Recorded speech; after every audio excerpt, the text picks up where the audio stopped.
ekintu kitokota olwaleero tujjidda nga tubulayo emikono 5 lwenjogerera twakafuna abaka 3 abasayininze Honorable Tala, Honorable Chemasweti ne Honorable Akugizibwe okuva e Masindi.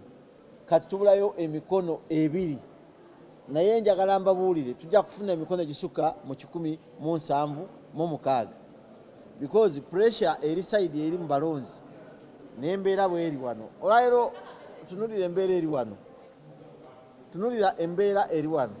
Ababaka bazze mu parliament bamanyi nti balese matters zaabwe ne speaker bagenzeeyo naye we twogerera commission tesobola nakulira ababaka ntukyusizza oyizo na bunafu bwa commission ya parliament eyafedda etaliiwo.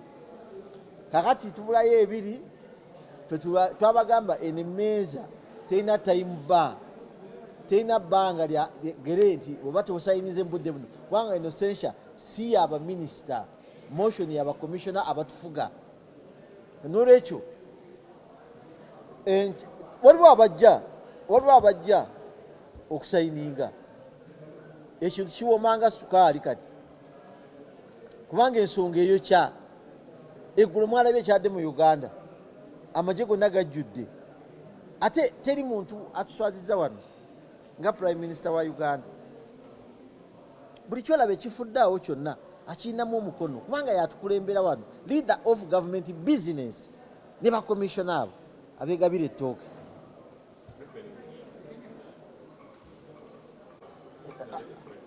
As we talk now, the sugar cane is becoming sweeter than what it was at the beginning. We are coming at the climax at the tail end of the sugar cane, and it's becoming sweeter. Today we came here looking for 5 signatures. 3 members have signed now. Honorable Tala, a senior member who was here at the 8th Parliament, and that one understands Parliament very well. Honorable Akugizibwe from Masindi, and Honorable Chemasweti.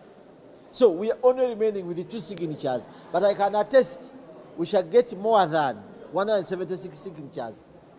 Voters, supporters in your constituencies, continue hitting hard. Hit harder, and this table gets its relevancy from the beginning. Fortunately, we told you this motion is not time-barred. It is not like censuring a minister. Thank you very much.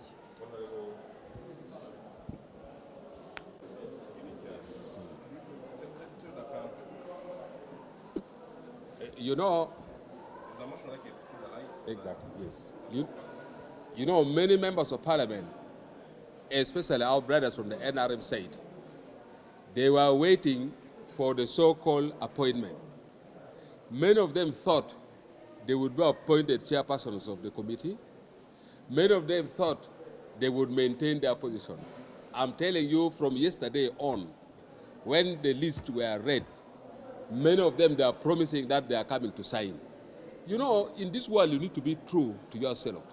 And I am happy that this time, this motion is going to succeed. And I am also grateful that the Right Honorable Speakers, the Right Honorable Speaker right now, they are seeing the light. And they are going to give us the opportunity.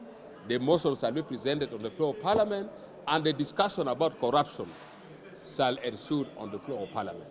I pray our colleagues who are still out there, please come. You give the 2 signatures that are remaining, and we kickstart the process. Thank you. Thank you so much. No, absolutely not. And I want to say that that is a wrong perception. I am saying I have been consulting with my constituents, and in line with the provision, with the decisions of PLU, to which I belong, that has 0 tolerance to corruption.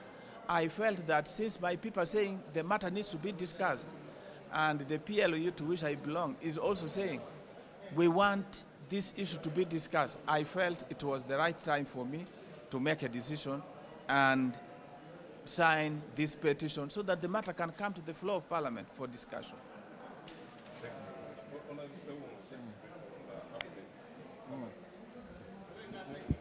An elected member of parliament, I hold the mandate of the people.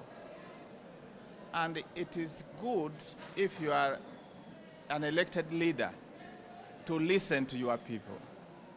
I have done consultations with the people who elected me on this matter, and their feeling is that the Parliament of Uganda, as an oversight institution, needs to discuss this matter in particular, but also other matters for the peace, welfare, and development of this country. I was last in this house in the 8th Parliament before I returned in the 11th Parliament, and the perception that we had then about ourselves was far too different from what we perceive ourselves to be. There are two key things that I want you to understand. There is the perception. What do you perceive yourself to be? And then there is the image you portray out there. We as members of parliament, we have not had the opportunity to examine ourselves and say, why is the image of parliament tainted? So we need an introspection to look at ourselves, and that can only come as provided for in our rules of procedure. There is no forum where we can sit as members of parliament and examine ourselves without either retreating into the conference hall or going to the plenary and discussing a matter in the full view of all the citizens of this country. The